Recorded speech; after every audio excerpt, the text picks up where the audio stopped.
Just Ikihin! Nandito ako ngayon sa Bangkok, Thailand. Ngayon ay April 3, 2025 at day 1 namin ngayon dito sa Bangkok. After nga namin dumating sa aming hotel ay saglit lang kami nagpahinga at naglakad-lakad na kami agad upang mamasyal. At nakita ko nga ito sa bangketa, ang mango sticky rice at syempre, hindi natin ito pinalagpas. Let's eat! Let's try this! Kain, mangga! And let's try this! Lumamig na siya, mainit pa siya kanina eh. Samahan natin ng mangga. Sticky rice. Let's eat. Masarap siya! Iba yung lutong nun, no? Ano? Ambot ko na yung dilaw niyan. Parang pinipig? Para? Pero parang di sa pinipig. Ang sarap! Try!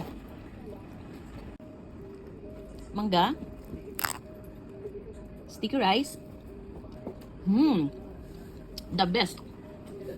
Na-appreciate ko siyang mabuti ngayon dito. Ang sarap. Iba. Kasi sa Pilipinas. Kasi ito, hindi ko alam ano ba to. Ito, malutong to. Yan, dilaw na yan. Hindi ko alam kung ano siya. Masarap siya. The best.